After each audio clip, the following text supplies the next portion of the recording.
东怎么样了？他没有发病吧？啊，没有没有，你呀，还是趁热吃饭吧。老马，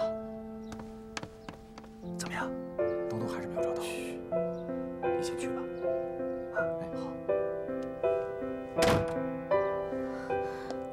东东到底怎么了？他是不是病重了？没有，东东真的挺好的。你骗我！你跟我说实话，他是不是发病了？你让我去看看他，你押着我去，我不会逃跑的，我就看看他。你去了也看不到他，东东不见了。不见了？不见了是什么意思？他去哪儿了？你也别太着急，也只是怀疑东东被绑架了。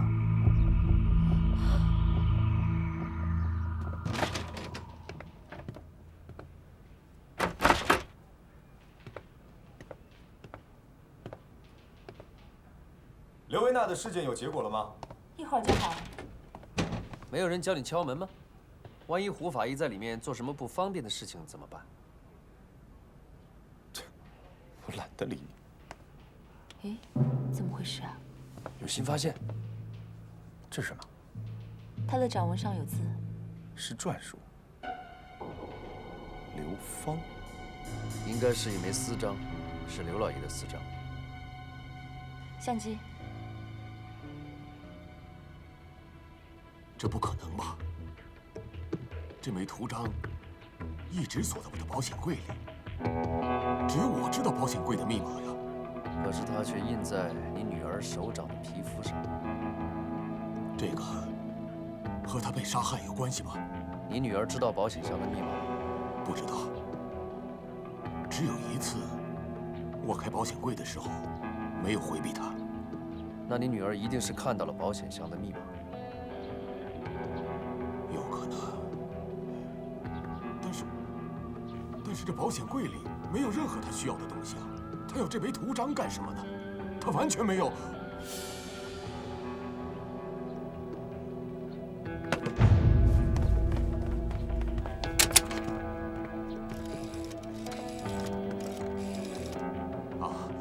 帮我接龙华银行童经理办公室。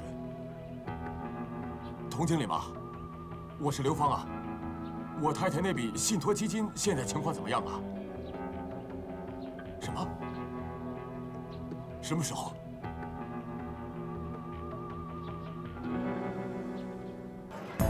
你好，请问见过这个小孩吗？没有。谢谢。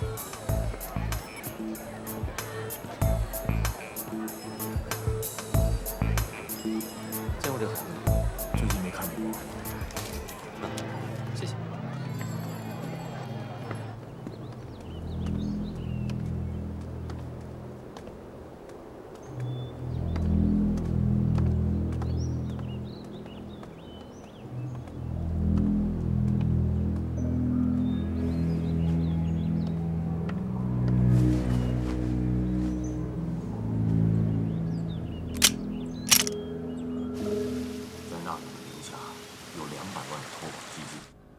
当初我的亡妻留给娜娜的。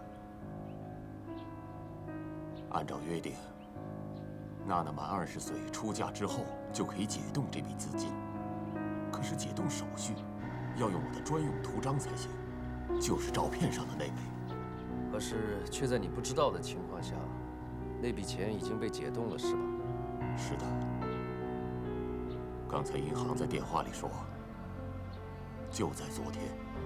娜娜解冻了这笔资金，并且转走了所有的钱。她要这笔钱干什么呀？平时我没有让她缺短什么东西啊，相反，她要什么我给什么。她为什么要偷我的图章来解冻这笔基金呢？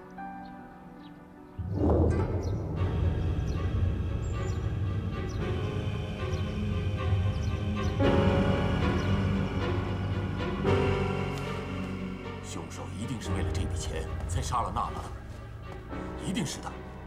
这里面有一个疑问：如果说凶手是为了钱杀人，他拿到钱以后就不应该再杀人，因为杀人并不是一件轻松的事情。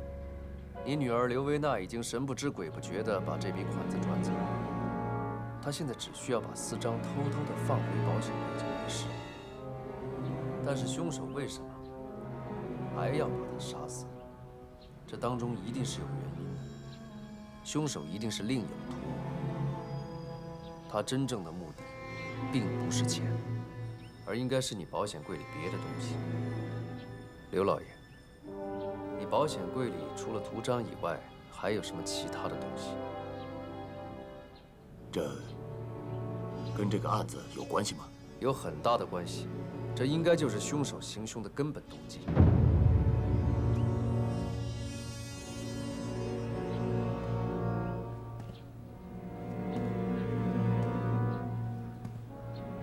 刘老爷，你的保险柜里到底有什么不可告人的秘密？不，这跟这个案子没关系。是什么隐情让你不顾女儿的死来保守秘密呢？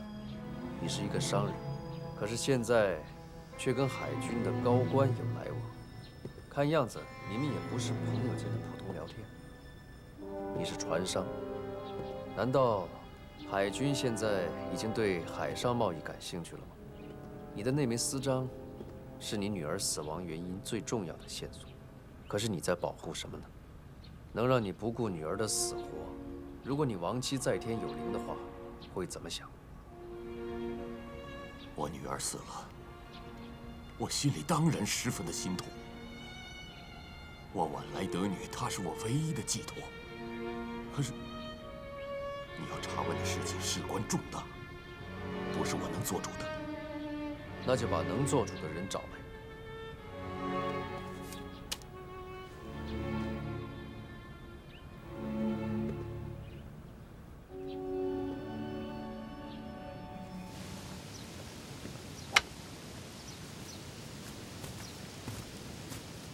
将军，包正是新来的独立检察官，他正在调查娜娜这个案子。多美的景色啊！可是，在城市里的其他地方，那些偏僻肮脏的小巷，却是另外一番景色，里边充斥着各种各样的人：失业大军、流浪汉、妓女、嫖客，还有小混混。那里基本上每天都会发生一起罪案：凶杀案、抢劫、盗窃、强奸。检察官先生，如果到这里来只是为了看风景和感慨一下，我想你们警局的大楼要比这里的视野好得多呀。刘老爷不能决定要不要告诉我，你们正在密谈的事情，包括他保险箱。我想上将先生，你应该可以做这个决定吧？因为这涉及到国家的机密，你没有被授权知道这个秘密，我还可以告诉你，我现在有权利随时可以接管你调查的这个案子。上将先生，我也可以告诉你，如果再耽误下去的话，损失的不光是刘老爷的女儿，而是你们。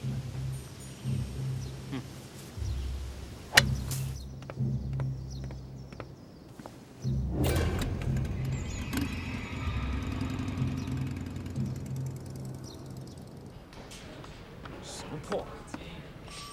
上！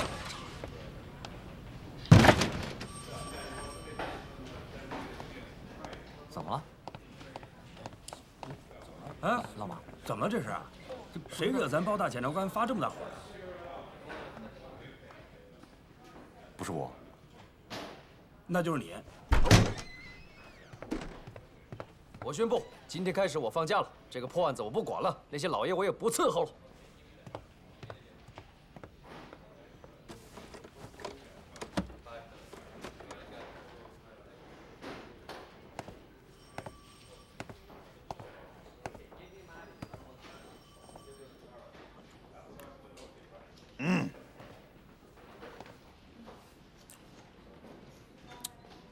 你能把脚放下去？我要跟你说说关于船厂的情况。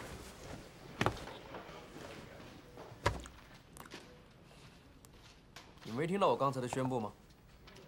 给你吃点。你不是不吃这个吗？这里头可有不少蛋白质哦。我今天想吃。好吧，那现在可以说说关于船厂的事情吗？我先说。我今天去刘府查那个私章的线索，结果碰上一个海军上将。哦，对了，这个人曾经你也见过。我要求查看刘老爷那个保险箱里的东西，他不允许，不但不允许，而且还不配合我们的调查，要全面接手刘府的凶案。啊？人家都说心情不好的时候吃点甜食会让心情变得愉快，撒谎。行了，案子我不查了，我不干了，放假。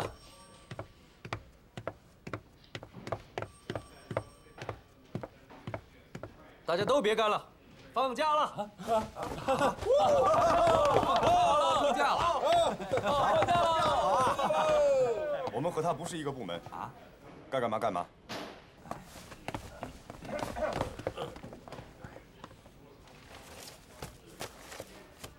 东东的下落呢？神秘杀手的身份呢？没查出来，不准下班。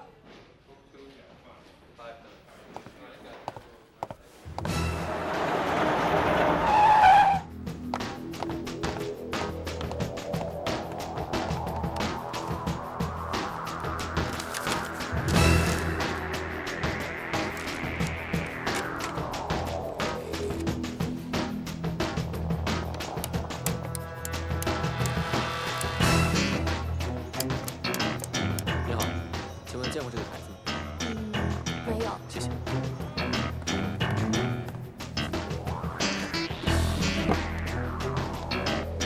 我的夜鹰敌手在这儿。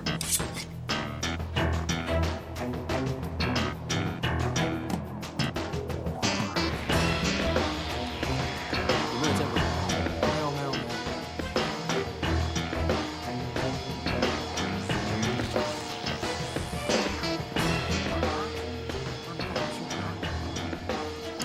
你要乖啊，要听话啊。走。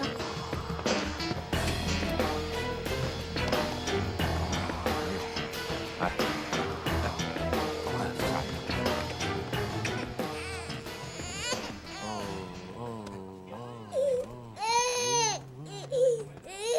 哎，你是刘志江，特种兵集训营第1届的学员，是吧？啥事啊？我们是 DBI 的探员，来调查一下军用匕首的事儿。你能不能把你那把夜鹰拿出来让我们看看？没了。去，老婆。哎，来了。怎么哭得这么厉害呀？去哪儿了？卖了。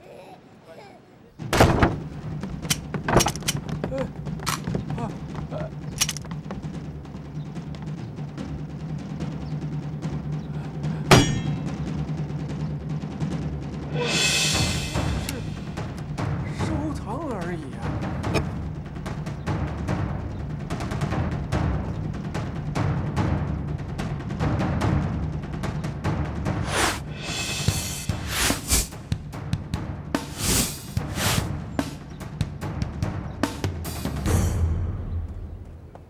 韩叔叔，你为什么不说话？这是哪儿啊？我要找妈妈，韩叔叔，我要找妈妈，我要找妈妈，我要找妈妈，我要找妈妈，韩叔叔，我还要喝牛奶。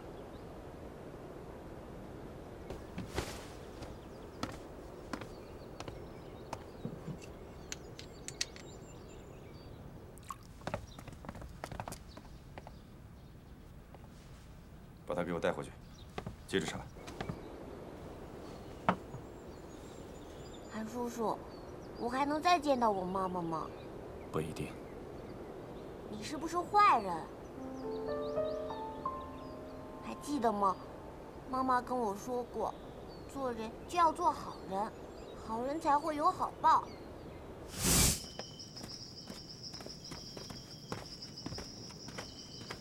妈妈，你看他，去看看。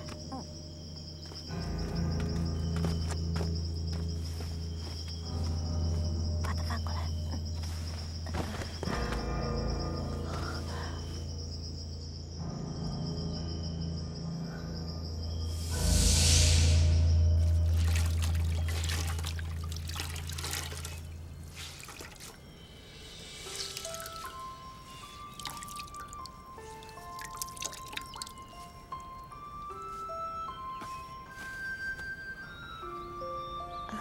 你醒了？你什么人？我以前是做护士的，还好没伤到要害，休息一阵子就好了。你就不怕我是坏人吗？这兵荒马乱的，我们娘俩都习惯担惊受怕了。你要是坏人，我们家也没有什么好抢的。妈妈，妈妈，妈妈，药好了。叔叔，你要赶紧吃药，你要不吃药的话，你的病就不会好的。叔叔，你拿着枪干嘛呀？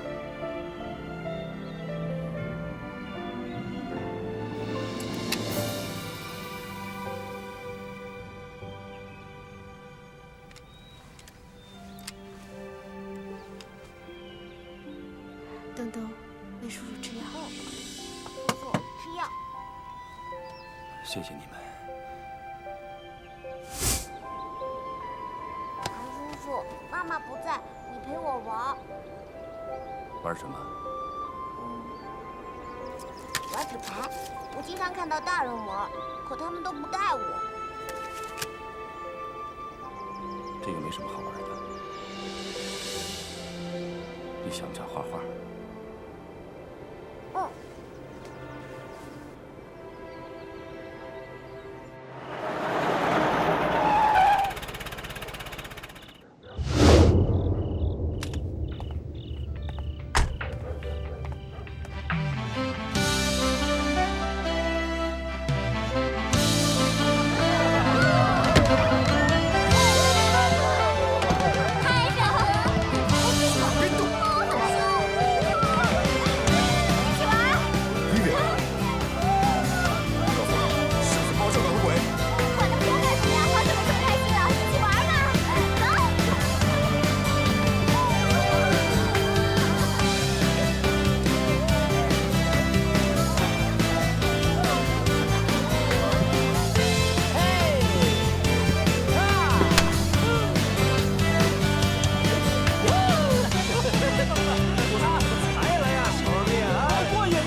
炸死了吗？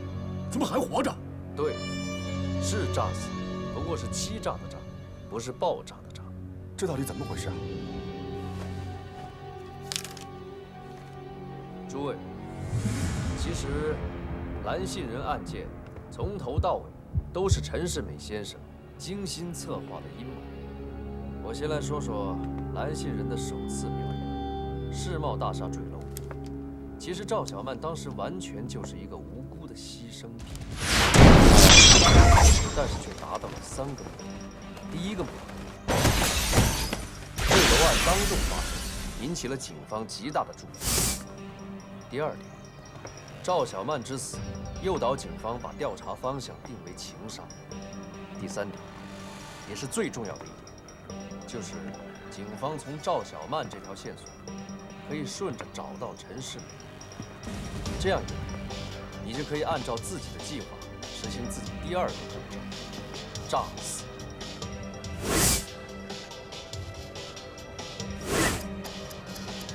恕不奉陪。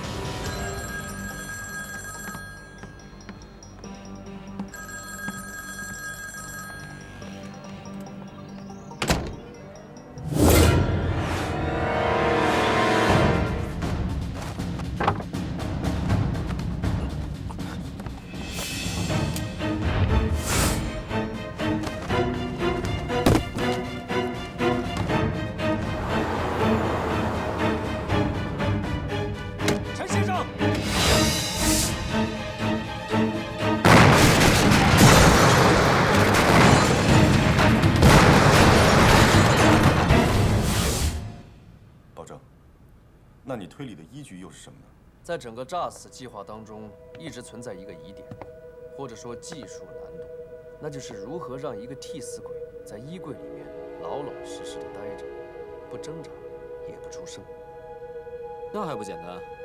用麻醉剂，比如氯仿。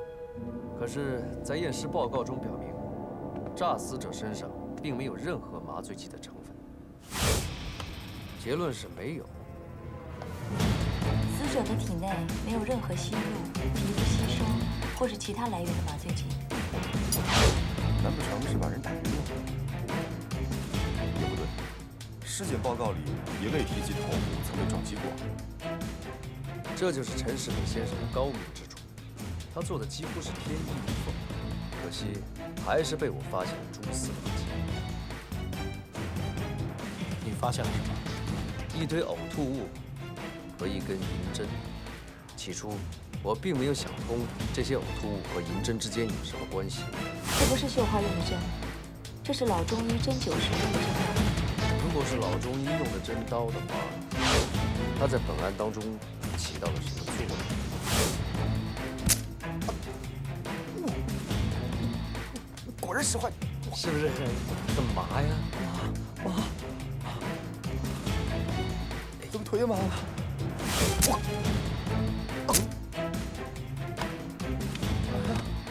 哎，真是一点感觉都没有。哇！怎么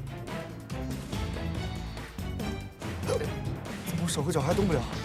看来这个麻痹还会维持一段时间。针灸的奇妙之处就在于，它可以让人不吃任何药品，就达到麻醉的效果，从而失去行动的能力。 陈世美就是利用这针灸的方法使人麻醉的，从而在尸检报告中查不到任何麻醉剂的成分。即使是经验最丰富的法医，也找不到任何破绽。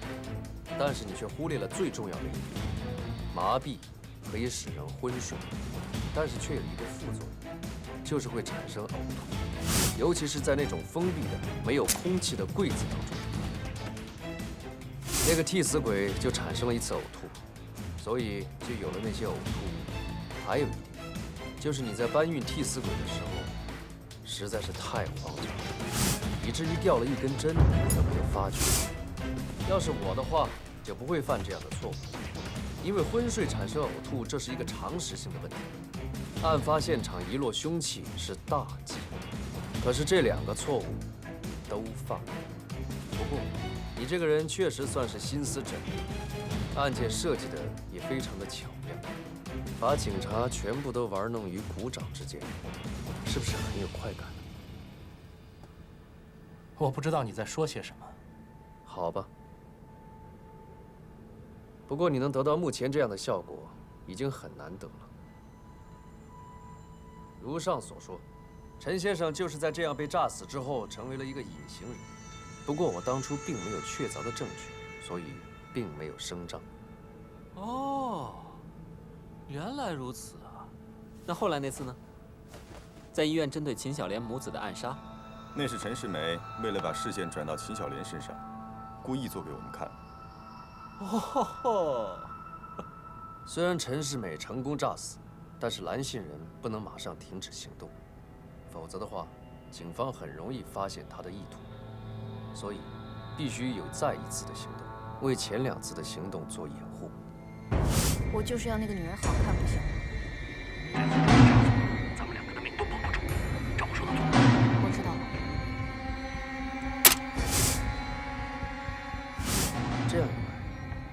方就完全陷入追查蓝姓人的线索当中而跳不出来，而那个已经死去的陈世美，也变成了一个透明人，可以做他想做的任何事情，因为没有人会怀疑一个已经死了的人。这样，在他事成之后，就可以不被追查而远走高飞。其实我一直对陈先生的死心存疑，因为我想不明白你为什么要诈死。直到刘维娜被杀案发生之后，我才把所有的线索串在了一起。陈世美，你真正的目的应该是刘老爷书房保险柜里的绝密档案，还有，你应该一直都在欺骗刘维娜。最近的报纸，你一定都读过了吧？现在不但是报纸和社会舆论在讨论着有关富国强兵的方针计策，而且在我们军队内有一些有远见的人已经默默地运筹着成立一支强大的海军。因为我们国家的海岸线绵长，没有一支强大的海军那是绝对不行的。所以，我们中国人一定要造出自己的巡洋舰。将来我们还要造战列舰，造航空母舰。我们一定要有能力保卫自己的海疆，绝不能让历史重演。刘邦刘老先生在江南的造船厂，就是我们这个计划的第一步。他已经接受了我们军方的委托，所以正在秘密建造第一艘先进的巡洋舰。至于图纸和档案，都是由盟国来提供的，就放在刘老先生的保险柜里。现在你应该知道刘老先生为什么不让你看保险柜里的东西了。一个国家、一个民族的富强之路从来都不会平坦，但是有些人会为了换取自己的一己私利而出卖国家的利益，而陈世美就是这样的人。他利用自己的职务之便，打听到海军的秘密计划之后，就开始处心积虑的要盗取文件。一开始，他觉得那些文件在办公室的保险柜里，因为他确实看到你把一些重要的文件放了进去，于是他就迫不及待地打开了保险柜。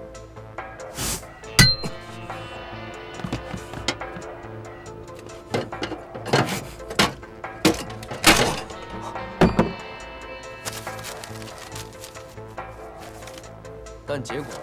那里面只是一些普通的商务合同，并不是他想要的东西。但是保险柜已经受损，他必须要想办法掩盖这个盗窃行为。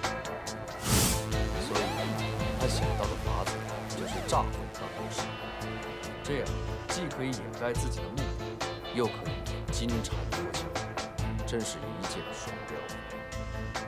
真没想到，我竟然会引狼入室。陈世美没有在里面找到自己想要的文件，所以他就断定，那些机密的文件一定在刘老爷书房的保险柜里。但是你并没有目标，所以你就想到拉刘维娜入伙。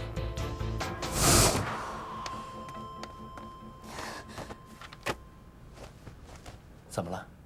又被你爸骂了？是啊，他说我每天不干好事儿，说我胡作非为，还要扣我的月钱。你说，这可怎么办呀？别担心，我挣钱给你花。就算你爸不管我们小夫妻的死活，我有办法，我不会让我的宝贝儿受苦的，啊？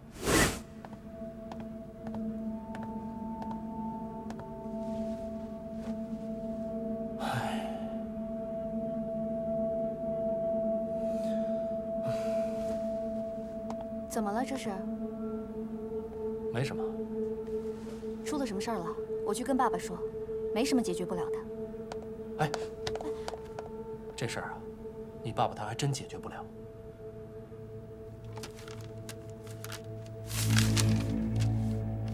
这是律师在场订立的有效遗嘱，他死后要把江南造船厂所有的财产都要捐献给国家管理。我爸他怎么能这样呢？世美，我们是时候该想自己的事情了，不能什么事情都靠着他呀。是啊，可我们有什么办法呢？你妈妈去世的时候，不是留了一笔信托基金给你吗？是啊，可是取钱的时候要有我爸的私章才行。你知道你爸爸的私章放哪儿了？我只见过一次，好像在他的保险柜里。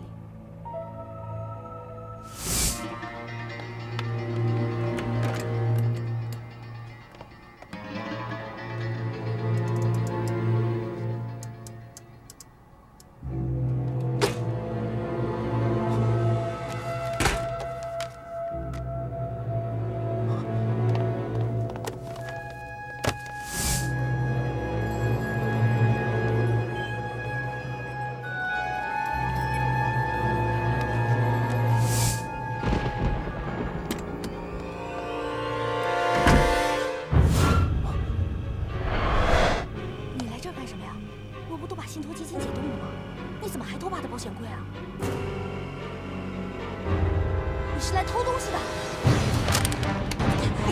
放开我！放开！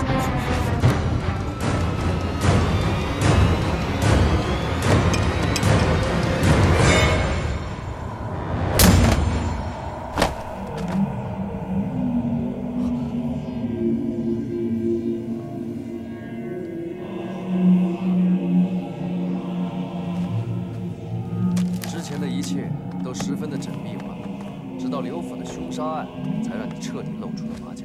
根据尸检，这次使用的氯仿与之前赵小曼案件中出现的氯仿完全相同，所以刘维娜被杀案和蓝信仁案一定有关系。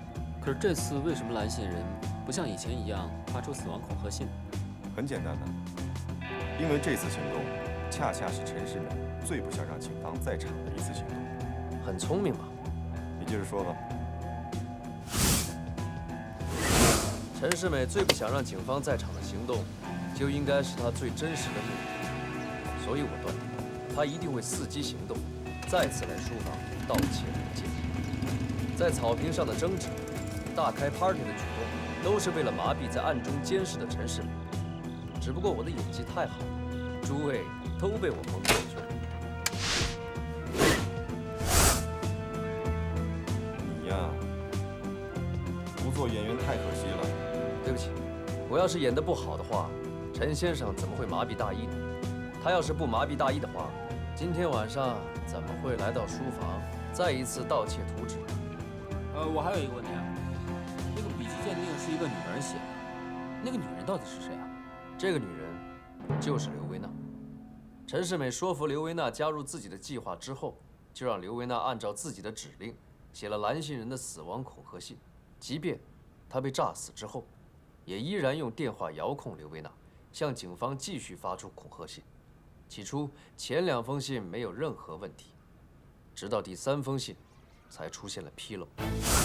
第3封信是唯一没有付诸行动的死亡预告信，看起来是因为警方及时抓住了秦小莲而制止了凶案，可实际上是刘维娜强烈的嫉妒心在作祟，想通过这种方式对秦小莲进行栽赃陷害，成为警方的阶下囚。这支钱你认识吗？这么廉价的东西，我从来都没有见过，可以了吧？请2位走吧。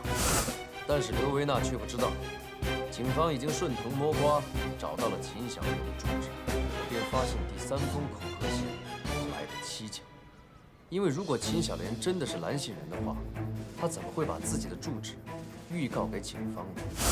第3封信根本就不在你的计划之中，刘维娜自己擅作主张，这差一点坏了你的大事。紧接着，第4封恐吓信也出现了问题，信纸上沾了少量的薰衣草精油。你们府上有人用薰衣草精油？小姐用的就是薰衣草精油。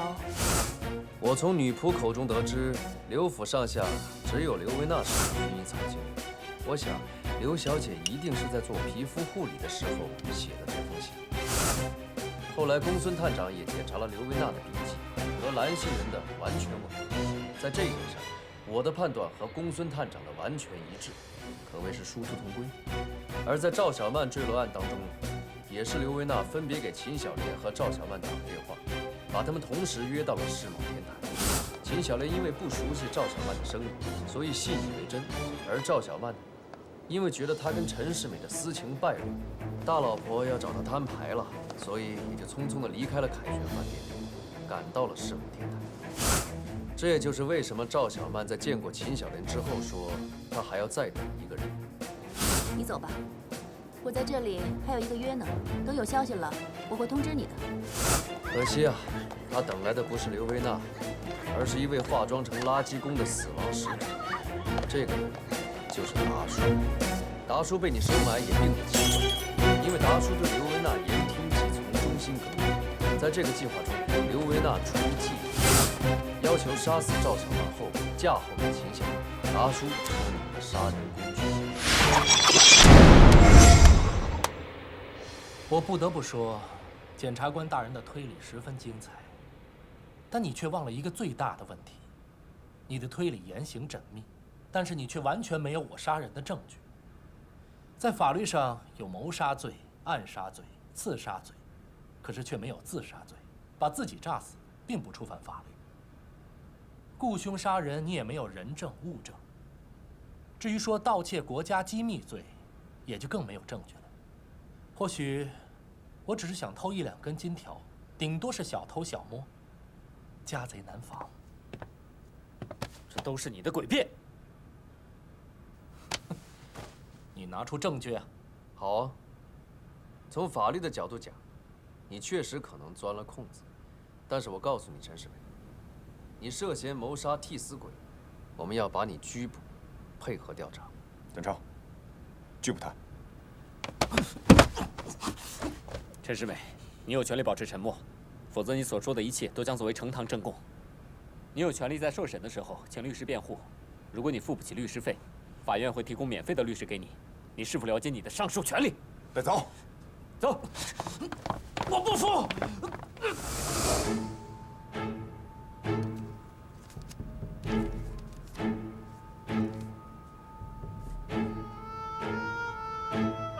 陈世美，你涉嫌于今年11月11日策划谋杀你的秘书赵小曼，爆炸杀死1名男子；11月13日，雇凶暗杀你的前妻秦小莲及其孩子陈东东，并且于11月15日凌晨12时杀害了你的妻子刘维娜。同时，你还涉嫌盗取国家机密。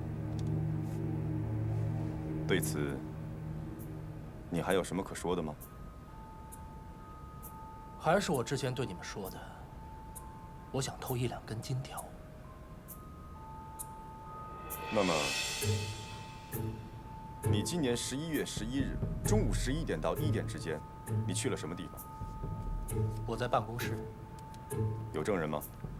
船厂所有的员工都可以为我作证。你跟他说这么多干啥呀？赵小曼也不是他亲手杀的，问这些都没用。这是程序。那你就按程序走吧。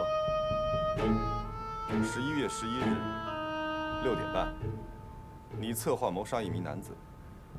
你怎么解释我们在现场发现的那具本来认为是你的无名氏？认为是我？我好像没有在尸体上写上我的名字吧？再说了，如何判断以及确认那个人的身份，那是你们警方的职责。问我干什么？既然你没有炸死，那么11月11日下午6点半之后，你去了什么地方？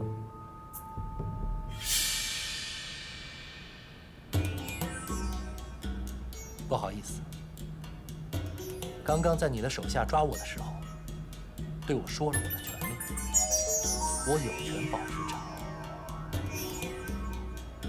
你说，你一直在刘氏船厂做得好好的，从最底层的采购员做到今天副总经理的位置，而且刘老爷对你也青睐有加，还把女儿嫁给了你。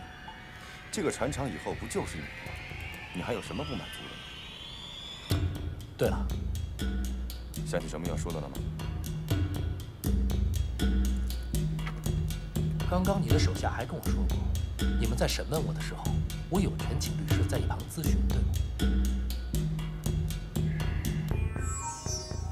那你是想请你的律师过来，还是需要我们给你提供一个律师？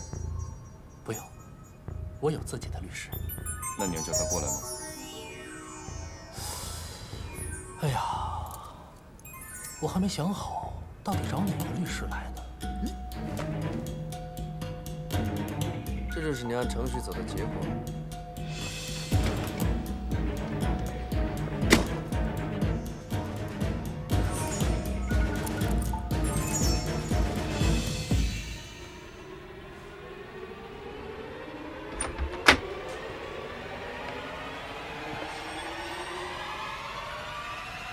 你说不说？干嘛？你要震聋他呀？